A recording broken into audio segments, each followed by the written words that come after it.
آپ کو بتاؤں اہل حدیث جماعت وہابی جماعت کے سب سے بڑے عالم جس کی پیروی میں یہ لوگ پوری آسمان زمین سے زمین آسمان سے ملاتے ہیں، شیخ ابن تیمیہ.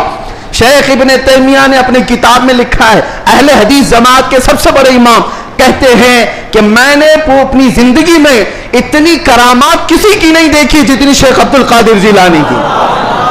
ارے تمہارے گھر سے بھی بات آ رہی ہے میرے غوث کی، ہر گھر سے بات آ رہی ہے. کیوں؟ اس لیے کہ سورج نکلتا ہے تو سب کو پتا چلی جاتا ہے، سب کو پتا چلتا ہے.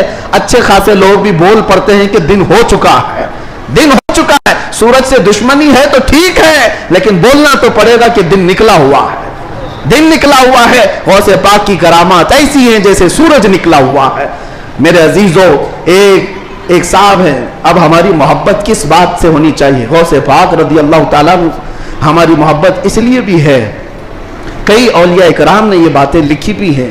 فرماتے ہیں ان کے غوث پاک رضی اللہ تعالیٰ عنہ کے ایک مرید بھی ہیں، وہ تقریباً 14 اونٹوں پر شکر کے تھیلے لے کر کے سفر کر رہے تھے، سامان تجارت لے کر جا رہے تھے. رات کو ایک جنگل میں انہوں نے پڑاؤ کیا اور رات وہاں گزاری. تو جیسی ہی رات گزاری، خطرناک جنگل تھا، ان کے 4 اونٹ سامان سمیت غائب ہو گئے اور بھاری ان کا نقصان تھا، بڑا سامان تھا اس میں. وہ صبح غمگین بیٹھے ہوئے تھے. انہوں نے کہا کہ ایسے وقت میں اب قافلہ بھی چل پڑا، میں اپنے اونٹوں کو ڈھونڈوں تو اس خوفناک جنگل میں کہاں ڈھونڈوں گا؟ انہوں نے کہا مجھے میرے مرشد نے کہا تھا کہ جب کبھی تو مصیبت میں آئے تو مجھے پکارنا، یا شیخ عبد القادر جیلانی شیئا للہ المدد. تو وہ بزرگ فرماتے ہیں، یہ کتاب بہجت الاسرار شریف میں بھی موجود روایت میں بیان کر رہا ہوں، لفظ ہی نہیں کر رہا. کہتے ہیں میں وہیں سے پکارنا شروع کیا، یا شیخ عبد القادر جیلانی شیئا للہ المدد. میں ابھی پکار ہی رہا تھا، سامنے پہاڑ کی طرف ایک بزرگ مجھے نظر آئے سفید لباس میں. وہ مجھے اپنی طرف بلاتے رہے، ادھر آؤ ادھر آؤ. میں دوڑتا ہوا ان کے پاس گیا. جب ان کے قریب پہنچا تو وہاں دیکھا پہاڑ کے نیچے میرے 4 اونٹ چل رہے تھے. میں نے 4 اونٹوں کو اپنے ساتھ لے لیا اور پھر اس بزرگ سے ملنے کے لیے آیا تھا تو وہ تھے ہی نہیں. میں اپنے اونٹوں کو لے کر تجارت میں گیا، سامان بیچا. اس کے بعد پھر بغداد آیا اپنے مرشد سے ملنے کے لیے. تو غوث پاک نے فرمایا تیرے 4 اونٹ صحیح سلامت تو ہم نے دلا دیے تھے. یہ غوث پاک کا مقام ہے. عزیزان گرامی، وہ مدد کو پہنچتے ہیں، بلکہ یہ بھی فرمایا میرا مرید مشرق میں ہو اور میں مغرب میں ہوں، اگر اس کا سطر کھل جائے، اگر وہ مجھے پکارے دل سے تو میں اس کی وہیں سے سطر پوشی کروں گا، میں اس کے سطر کو چھپاؤں گا. یہ نسبتوں کی بات ہے. یقین تمہارا کتنا مضبوط ہے، کتنا مضبوط ہے، اس یقین کی بات ہے. وہاں غوث پاک کے خلیفہ ہیں، ان کے مزار کے پیچھے ہی ان کا مزار ہمیشہ پانی میں رہتا ہے. ابو خمرہ ان کو کہتے ہیں. شیخ محمد المتقی الہندی ہندوستان سے جو غوث پاک کے جاتے تھے ملاقات کرنے کے لیے، ان کی تربیت کے لیے وہ رہتے تھے. ان کی ایک روایت ہے، ہند سے کچھ لوگ گئے تھے غوث پاک سے ملنے، مل کر کے وہ واپس آ رہے تھے کشتی میں آ رہے تھے تو سمندر میں بیچ سمندر میں پہنچی تو کشتی پھٹ گئی، پانی اندر آنے لگا، ڈوبنے کے قریب آ گئی. یہ چیخنے لگے، پکارنے لگے. اور اسی وقت وہ سارے مرید کہتے ہند سے جو گئے ہوئے تھے، کہتے ہیں اچانک ہماری کشتی میں ایک کالے رنگ کی چادر اوڑے ہوئے بزرگ آئے. ان کے ہاتھ میں بڑی سی سوئی تھی، دھاگا تھا. وہ جلدی جلدی ہماری کشتی کو جہاں جہاں سے پھٹی تھی سیلنے لگے اور سل کر کے پانی پورا باہر کیا. ہم تو ڈرے ہوئے تھے، ڈوبنے کے انتظار میں بیٹھے ہوئے تھے. کشتی پھر اپنے مقام پر صحیح سلامت چلنے لگی. ہم اللہ کا شکر ادا کرتے ہیں. اچانک وہ بزرگ جو آئے تھے، ہم نے پوچھا کہ آپ ہمارے ساتھ سفر میں ہیں یا کون ہیں؟ انہوں نے چادر ہٹائی تو سیدنا شیخ عبد القادر جیلانی تھے. فرمایا تم میرے مرید ہو، مجھے پکارا، اللہ تعالیٰ نے مجھے بھیجا، میں تمہاری مدد کے لیے آیا. عزیزہ نگرانی، 1 2 نہیں، بہت ساری کرامات کتابوں میں روایتاً لکھی ہوئی ہیں، اور 1 2 نہیں، کئی تواتر کے ساتھ یہ روایتیں موجود ہیں. اس لیے بارگاہ غوثیت مآب میں ہم اتنا ہی کہتے ہیں جو اعلیٰ حضرت نے کہا تھا، اے غوث سر بھلا کیا کوئی جانے کے ہے کیسا تیرا، اولیاء ملتے ہیں آنکھیں وہ ہے تلوہ تیرا، سارے اقطاب جہاں کرتے ہیں کعبے کا طواف، کعبہ کرتا ہے طواف در والا تیرا، کیا مرتبہ اے غوث ہے بالا تیرا، اونچے اونچوں کے سروں سے قدم آلہ تیرا. اللہ کریم اسی نسبت پر زندہ رکھے اور اسی نسبت پر ہمارا خاتمہ عطا فرمائے.